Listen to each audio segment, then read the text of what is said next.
चुनाव परिणाम तो सबके सामने है। इस बार 20 सीट पर हम लोग लड़े थे चुनाव और सिर्फ 2 ही सीट हम लोग जीत पाए। पालीगंज से संदीप जी फिर से जीते हैं और काराकाट से अरुण जी फिर से जीते हैं। शेष जो 18 सीटों पर हम लोगों को हार मिली, अज्ञाओं से हमारे शिव प्रकाश जी सिर्फ 95 वोट से चुनाव हार गए।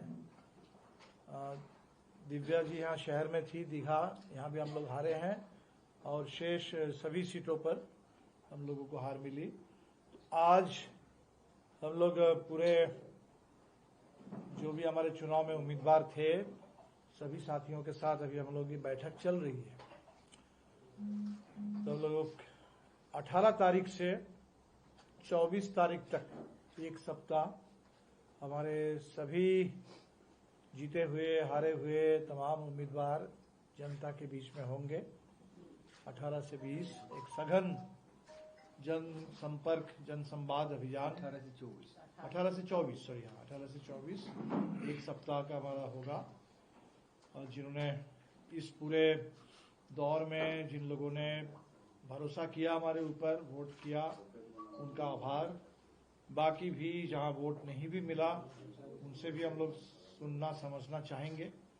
और कुल मिलाकर के जो बिहार में परिणाम आया, इस परिणाम के बारे में भी लोग क्या सोच रहे हैं, समझ रहे हैं, इस पर भी जनता से हम लोग संवाद करेंगे। और इसके बाद 28 से 30 नवंबर 3 दिन पार्टी की केंद्रीय कमेटी की बैठक होगी पटना में और 1 दिसंबर को राज्य कमेटी की बैठक होगी। तो आगे ये बैठकों का सिलसिला चलेगा।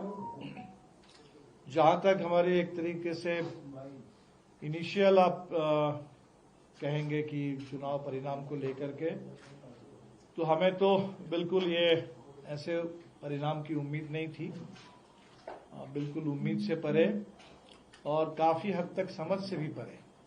इस परिणाम को समझना भी बहुत कठिन है। तो इसलिए हमने कहा कि unnatural, unexpected and unnatural outcome. अब कुछ चीजें हैं जो साफ चुनाव के दौर में भी दिखी है और अभी भी समझ में आ रही है, दिख रही है। एक तो जाहिर सी बात है एसआईआर ने बड़े तौर पर पहली बार देश में एक ऐसा चुनाव हुआ जहां चुनाव से ठीक पहले एक एसआईआर के जरिए पूरे मतदाता सूची को उसमें संशोधन किया गया। मैंने एक तरीके से नए सिरे से मतदाता सूची तैयार की गई और जिसके चलते करीब 70 लाख लोगों के नाम कटे और बहुत सारे लोग जो वोट डालने के लिए जब पहुंचे बूथ में तब लोगों को पता चला, समझ में आया कि नाम नहीं है। तो 70 लाख लोगों का नाम किसी एक चुनाव में कट जाना ये कोई मामूली बात तो है नहीं। और जो नाम जुड़े भी हैं वो भी करीब शुरू में मेरे ख्याल से 22 लाख नाम जुड़े थे और फिर एसआईआर हो जाने के बाद एकदम चुनाव से पहले 10-15 दिन के बीच में फिर करीब 3.5-4 लाख लोगों के नाम जुड़े। तो ये सब कुछ काफी चौंकाने वाला और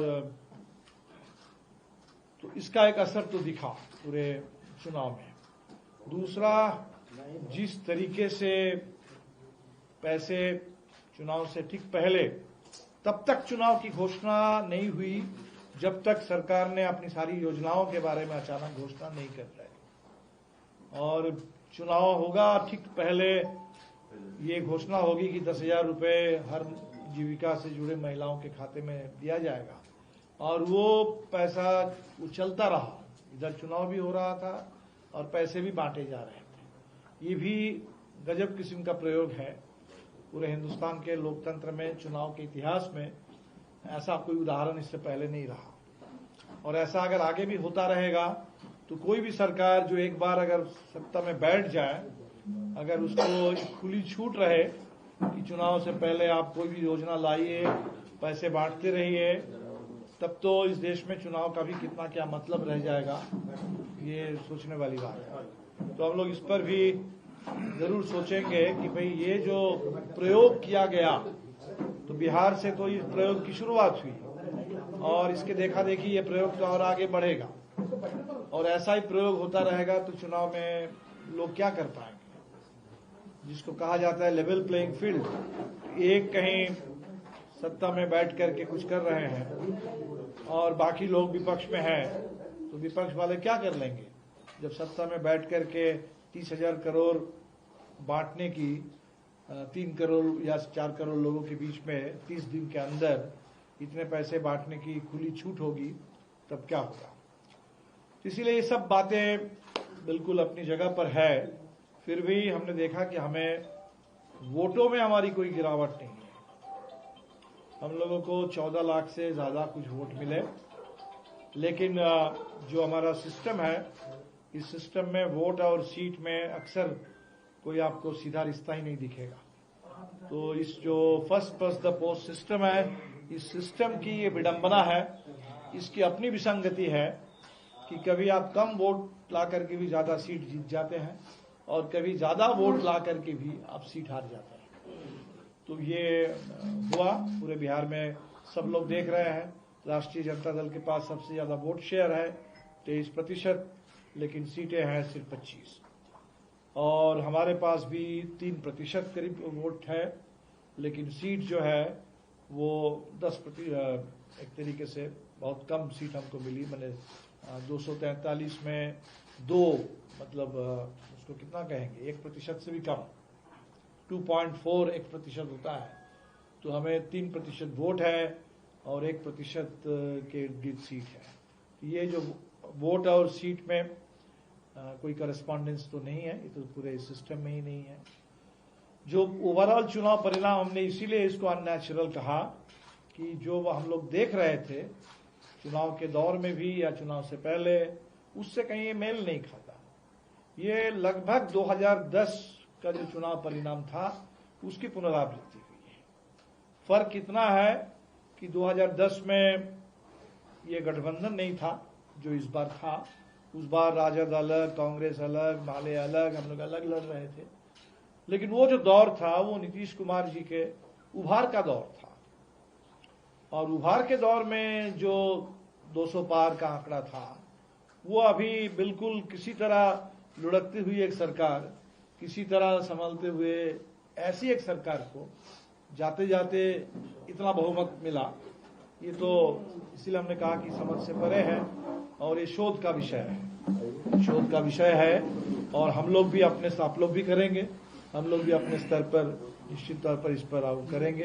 लेकिन एक बात जरूर है, 14 लाख लोग जिन्होंने इस पूरे दौर में वोट दिया है माले को, निश्चित तौर पर उनके प्रति आभार। और मैं समझता हूं कि इस पूरे दौर में 14 लाख में 7 लाख महिलाओं ने भी वोट डाला होगा हमारे लिए। तो निश्चित तौर पर जहां 10,000 रुपए और इतने सारे पैसे, उसका इतना दबाव, SIR का इतना दबाव, ये सारे दबाव को ठुकराते हुए जिन लोगों ने माले पर भरोसा जताया, निश्चित तौर पर उनके लिए हम उनके प्रति शुक्रगुजार हैं और उनको सलाम करते हैं। पूरे इंडिया गठबंधन के साथ जो लोग खड़े रहे, उन सबके लिए हमारे सहयोगी दल, उनके तमाम कार्यकर्ता, नेता, जिन लोगों ने भी इस पूरे चुनाव अभियान में सक्रिय हिस्सा लिया, सबके लिए हम शुक्रिया अदा करेंगे। उन सबका आभार और जनता का भी आभार।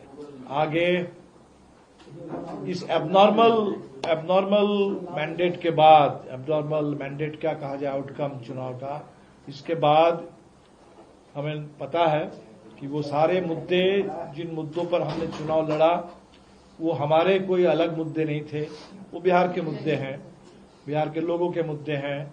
नौजवानों के रोजगार का सवाल हो, जमीन का सवाल हो, आवास का सवाल हो, शिक्षा का सवाल हो, स्वास्थ्य का सवाल हो, सुरक्षित रोजगार, सम्मानजनक जीने लायक वेतन, पूरे बिहार में बढ़े हुए दलित उत्पीड़न, महिलाओं के ऊपर होने वाली हिंसा, यहाँ अल्पसंख्यक समुदाय के ऊपर बढ़ रहे हमले, ये तमाम जो बिहार की स्थिति है, इस पर हम लोग तो आंदोलन की पार्टी है, न्याय की पार्टी है, हर अत्याचार के खिलाफ, अन्याय के खिलाफ लड़ने वाली पार्टी है। तो पार्टी बिल्कुल अपने पूरी विरासत को लेकर के हम लोग इसी दिशा में आगे बढ़ते रहेंगे। और इंडिया गठबंधन, हमें लगता है कि इस चुनाव में जरूर एक जो जिस तरीके का सेटबैक मिला, तो बावजूद इसके पूरे देश की नजर थी बिहार पर, लोग काफी दुखी हैं बिहार के इस चुनाव परिणाम से, लेकिन चिंतित भी है और इससे सजगता भी बढ़ी है। अभी हमको लगातार तमिलनाडु से, बंगाल से लोग फोन कर रहे हैं कि भाई वहां भी तो अब SIR आने वाला है, तो SIR के खिलाफ हम लोग भी लड़ेंगे। और आप लोगों से भी समझना चाहते हैं कि कैसे बिहार ने SIR का मुकाबला किया। तो ये पूरा एजेंडा मेरे ख्याल से देश का एजेंडा बनते जा रहा है, बनेगा। SIR हो, ये इतने बड़े पैमाने पर कैश ट्रांसफर हो, या पूरे देश में ये जो विपक्ष रहित एक लोकतंत्र बनाने की कोशिश कि कोई एक पार्टी का चले, कोई एक ही राज चले पूरे देश में, ये इस देश में लोकतंत्र में जो लोकतंत्र की पूरी प्राण शक्ति है, पूरी जीवंतता है, उसको कैद कर लेने की, उसको खत्म कर देने की जो पूरी कोशिश है, इससे तो चिंता बढ़ी है देश में। और अब उम्मीद करते हैं जो चिंता है उसी से रास्ता भी निकलेगा। और हिंदुस्तान में ये लोकतंत्र हम लोग बहुत लंबी लड़ाई से मिला था, और इसीलिए हम लोग लड़ते रहेंगे, बिहार में भी अपने हक के लिए, पूरे देश में भी न्याय के लिए, इसके लिए हम लोग लड़ते रहेंगे। तो इतनी बात तो अभी फिलहाल कर सकते हैं। और संदीप जी है, अरुण जी है, अगर कुछ एक साथ जोड़ना चाहेंगे, बाकी साथी लोग भी हैं। सर, हम जानना चाहेंगे कि पिछले चुनाव में भाकपा माले को 13,35,682 वोट मिले थे, और इस बार जो है 14,25,000 समथिंग। आपका वोट तो निश्चित रूप से बढ़ा है। वोट बढ़ा नहीं है, क्योंकि पिछली बार हम 19 सीट पर लड़े थे, इस बार हम 20 सीट पर लड़े। 19 और 20 का फर्क होता है, उतना ही फर्क आपको दिख रहा है। जो आपको 13 लाख से ऊपर, अगर आपको 60,000 वोट नहीं, एवरेज 60 नहीं, वो 71,000 का एवरेज बनता है। वो एवरेज पिछली बार भी था, लगभग वही एवरेज इस बार भी मिला। ठीक है, तो जो वोट कुल मिला करके, और SIR ये इसलिए इम्पोर्टेंट है क्योंकि SIR से मतदाताओं की संख्या तो घटी है, तो घटी हुई मतदाता संख्या बावजूद इसके हमारे मत प्रतिशत में भी कोई गिरावट नहीं है, और कुल मतदान की जो संख्या है हमारे पक्ष में, उसमें बल्कि थोड़ी बढ़ोतरी है। इसीलिए हमने कहा कि वोट को लेकर के हम उतने चिंतित नहीं है, लेकिन ये जो आप देख रहे हैं कि वोटों का जो डिस्ट्रीब्यूशन है, इसमें कुछ चीजें तो साफ दिखती है कि बहुत सारे जो छोटी छोटी पार्टियां थी, बहुत सारे इंडिपेंडेंट कैंडिडेट्स होते थे, वो जो वोट होता था वो सारा वोट NDA तरफ गया है। और इसमें अगर जनसुराज को कोई 3% अगर वोट मिला है, तो हम मानते हैं कि वो भी एक तरीके से सत्ता विरोधी वोट है। तो सत्ता विरोधी वोट अगर 3% उधर गया, तो वो मान लीजिए, आप मान के चल सकते हैं कि वो भी सत्ता खिलाफ वोट है। MIM को जो वोट मिला है और सीटें मिली है, वो भी अब बड़े पैमाने पर उसको मोटे तौर पर गिन सकते हैं कि सत्ता विरोधी है। बावजूद इसके वो 3 और 1 से ज्यादा कोई 4-5% अगर आप जोड़ भी लेंगे, तब भी हम 5% वोट से NDA से पीछे रह जाएंगे। और इसीलिए ये निश्चित तौर पर एक सोचने वाली बात है कि ये कैसे हुआ, जहां जमीन पर इतना विरोध दिख रहा था, रोज नौजवान लाठी खा रहे थे, आंदोलन कर रहे थे, और महिलाओं में भी इतनी बड़ी नाराजगी थी 10,000 के स्कीम आने से पहले तक। तो मुझे तो लगता है वो नाराजगी आज भी है। अब ये लोगों को पता चल ही जाएगा कि 10,000 से कोई रोजगार मिल नहीं सकता, हो नहीं सकता। इसीलिए वो सारे हमने कहा कि मुद्दे अपनी जगह पर है और आंदोलन भी अपनी जगह पर होंगे, हम लोग उसी में बढ़ते हैं। दिवाकर जी, आपको लगता है कि महागठबंधन में CM का चेहरा तेजस्वी यादव और डिप्टी CM का चेहरा मुकेश सहनी को घोषित किया, जिसके कारण आप लोग का ये हाल हुआ? नहीं, हम ये सब नहीं कहेंगे। अब ये जरूर है, कुछ लोग कहेंगे कि आपने देर से किया, कुछ लोग कहेंगे कि आपने एक डिप्टी CM का किया, कुछ और करते, बात करने वाली बात भी थी। ये सब बातें हैं अपनी जगह पर। तो थी नहीं, ये सब बातें हैं, लेकिन इससे एक ही जगह दो कैंडिडेट उतारने की बात नहीं, ये निश्चित तौर पर कुछ सीटों पर जो फ्रेंडली फाइट रह गया, इस सबसे थोड़ा थोड़ा नुकसान हुआ। लेकिन हमें लगता है कि पूरे चुनाव की व्याख्या हम ये छोटी छोटी गलतियों से नहीं कर सकते। कुल मिलाकर के जो हम 5%, अभी 10% वोट से पीछे हैं, तो उसकी व्याख्या हम इनका कमजोरी, निश्चित तौर पर कमजोरी है हमारे पूरे, या आप कहेंगे कि जो अभियान चला वोटर अधिकार यात्रा, उसमें जो जबरदस्त उस समय माहौल बना था, उसके बाद उस माहौल को हम लोग मेंटेन नहीं कर पाए, तो उसमें कोई गैप दिखा, मोमेंटम कहीं हो चुका। वो सब बात अपनी जगह पर है और उस पर हम सब लोग जिम्मेदार हैं। हम सब लोग जिम्मेदार हैं, हम सब लोग अपने स्तर पर समीक्षा करेंगे, सभी पार्टियां समीक्षा करेंगी। लेकिन हमें लगता है कि बिहार के लिए सोचने वाली बात है कि ये जो 2010 में जो समर्थन था नीतीश कुमार जी के उभार के दौर में, और 15 साल बाद गंगा से सोन से इतने पानी बह जाने के बाद इस तरह का अपराध और भ्रष्टाचार के बीच में, जहां हर रोज हत्या हो रही है, बीच चुनाव में दुलरचंद यादव की हत्या हो रही है, पटना शहर में गोपाल खेमका जी की हत्या हो रही है, इतने हत्या हिंसा के दौर में फिर वही वोट मिल जाना 2010 वाला, ये तो कोई मैजिक है।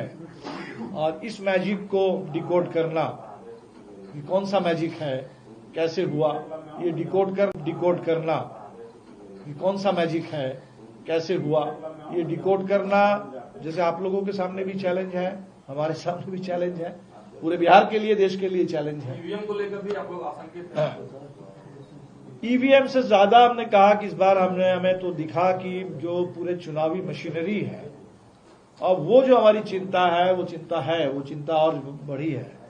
वो पूरा चुनाव आयोग की भूमिका, पूरे चुनाव प्रबंधन, उसकी जो पूरी मशीनरी, इसमें तो निश्चित तौर पर चिंता है। जो जिस तरीके से SIR हुआ और काफी फर्जी वोटिंग भी बिहार में हुई, कई जगह हम लोग फर्जी वोटिंग को रोक पाए और उसके चलते कुछ तनाव भी हुआ, कुछ झड़प भी हुए।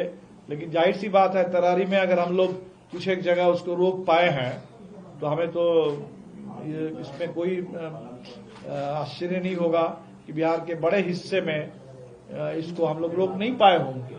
जहां बिल्कुल फर्जी वोटिंग, जहां आपके पास वैकल्पिक मतदाता मौजूद है और पूरा वैकल्पिक कोई फोटो कार्ड भी मौजूद है, वोटर कार्ड हो या आधार कार्ड हो, और उसके आधार पर फर्जी वोटिंग चल रही है, धड़ल्ले से चल रही है, ये सब कुछ हुआ है। ये सब कुछ बिहार में होते हुए हम लोगों ने देखा है चुनाव में। चुनाव के दरमियान पैसे जा रहे थे खाते में। क्या इस रिजल्ट के बाद जितनी जो महागठबंधन के एलाइज है, क्या आप लोग आपस में बात की? बात करेंगे, राहुल जी से फोन पे बात हुई है।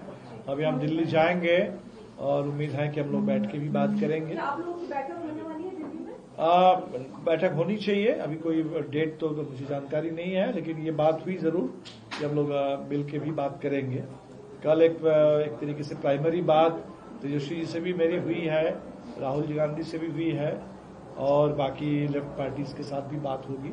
तो बैठ करके बात हम लोग सब लोग करेंगे, गठबंधन के लेवल पर करेंगे। और जैसे हमने कहा कि हमारी पार्टी में समीक्षा का दौर आज शुरुआत हुई, उम्मीदवारों के साथ जो प्राइमरी बात हुई है, जिससे हम लोगों ने तय किया 7 दिन का सघन जनसंवाद यात्रा, हमारे जिन सीटों पर हम चुनाव लड़े हैं वहां राय मशविरा करेंगे, जनता से राय लेंगे, प्रतिक्रिया लेंगे और इसको आगे बढ़ाएंगे। आप कुछ कह रहे थे? चुनाव के दरमियान जो पैसे, कई लोगों ने कहा कि पैसे जा रहे थे खाते में, उसको लेकर के आप लोग क्या करेंगे? उस दरमियान भी आप लोग चुनाव आयोग नहीं गए, अब आप लोग क्या कदम उठा रहे हैं? नहीं, इस पर तो हमें लगता है कि इस पर सोचा जाना चाहिए कि देश में कोई कानून बनना चाहिए, कोई कानून बनना चाहिए कि भाई चुनाव से पहले 2 महीना पहले कोई घोषणा कर दे और इसको आधार बना करके चुनाव आयोग कह दे कि ऑनगोइंग स्कीम है और इसीलिए पैसे चुनाव के बीच में भी बांटे जाएंगे, तो ये तो चुनाव का मजाक बन जाएगा। इसीलिए ऐसा बिल्कुल कोई कानून बनना चाहिए कि इस तरीके की कोई भी नई योजना, वो कोई एक समय सीमा हो, कोई एक साल भर का हो, 6 महीने का हो, कि इससे चुनाव से पहले 6 महीने के बीच में आप नहीं ला सकते। ये कानून तो बनाना जरूरी है, नहीं तो मॉडल कोड ऑफ कंडक्ट का कोई मतलब ही नहीं रह जाएगा, कोई मतलब नहीं, लेवल प्लेइंग फील्ड का कोई मतलब नहीं रह जाएगा। इसलिए ये तो इस चुनाव से बड़े सवाल खड़े हुए। बिहार को अगर मान लें कि बिहार की लेबोरेटरी में 2 प्रयोग किया गया, एक SIR और दूसरा कैश ट्रांसफर, इतने बड़े पैमाने पर, और तीसरा जो हमें लगता है कि बिहार के लिए बड़ी बात है, इसको भी जोड़ देते हैं, जिस पर चुनाव में कुछ लोगों का ध्यान गया था कि वो है पीरपैंती, कि हम लोग 10,000 रुपये और 1,000 रुपये बेरोजगारों को जो भत्ता मिल रहा है, इसकी चर्चा ज्यादा हुई, लेकिन जो मुफ्त में अदानी को जो 1050 एकड़ जमीन दे दी गई 1 रुपये के सालाना लीज पर, और जब कोई भी सरकार अगर मुफ्त में जमीन दे रही है तो वो बात तो तब समझ में आ सकती है कि अगर इसके एवज में ऐसा कोई डील हो कि भाई हमें सस्ती बिजली मिलेगी, हम आपको सस्ते में जमीन दे रहे हैं, मुफ्त में जमीन दे रहे हैं, आपको पानी दे रहे हैं, आपको इतना कुछ दे रहे हैं, तो उसके एवज में सस्ती बिजली मिलनी चाहिए, तब तो बात समझ में आ भी सकती थी कि चलो ये फायदा बिहार के लोगों को मिलेगा, सस्ती बिजली मिलेगी।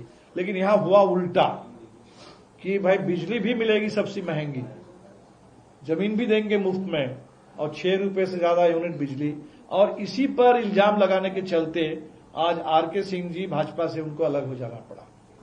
और इनकी बात को मैं इसलिए हल्के ढंग से नहीं लूंगा क्योंकि ऊर्जा मंत्री रह चुके हैं, मोदी जी के मंत्रिमंडल के भीतर की खबरों को जानते हैं, कैसे देश में चल रहा है, ऊर्जा मंत्रालय कैसे काम कर रहा है, किस तरीके से समझौते हो रहे हैं, इसके बारे में हम और आपसे वो बेहतर जानते हैं, क्योंकि वो अंदर की खबर उनके पास होती है।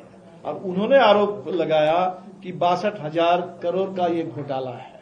तो मैं समझता हूं कि बिहार के चुनाव में अगर SIR एक प्रयोग हुआ है, अगर कैश ट्रांसफर एक प्रयोग हुआ है, तो चुनाव के ही समय में 62,000 करोड़ का ये घोटाला, ये भी एक बड़ा प्रयोग बिहार में हुआ है। और अब बिहार को खुल करके अदानी के हवाले किया जाएगा, जिसकी शुरुआत हो चुकी है, और उसका क्या असर निकलेगा पूरे बिहार में, इससे कितना क्या रोजगार पैदा होगा, किसका विकास होगा, और कौन लूटे जाएंगे, कौन मारे जाएंगे, वो तो समय बताएगा। और इसीलिए हमें लगता है कि बिहार को इससे पहले इतने बड़े पैमाने पर कॉरपोरेट लूट का सामना नहीं करना पड़ा है। बिहार को सामंती हिंसा का मुकाबला करना पड़ा है, सामंती धाक, उसके खिलाफ सामाजिक न्याय के लिए। बिहार को सांप्रदायिक दंगों का मुकाबला करना पड़ा है, चाहे वो भागलपुर का दौर हो, इससे पहले का हो, या आज के दौर के मॉब लिंचिंग हो, सब कुछ। लेकिन पीरपैंती में जिस तरीके के कॉरपोरेट लूट की जो शुरुआत हुई है, बाकायदा अदानी के साइन बोर्ड से, ये बिहार के लिए नई शुरुआत है। तो आने वाले दिन में कॉरपोरेट लूट का मुकाबला भी बिहार के किसानों को, बिहार के नौजवानों को, बिहार के गरीबों को बड़े पैमाने पर करना पड़ेगा। तो बिहार के सामने चुनौती बढ़ी है, और हम लोग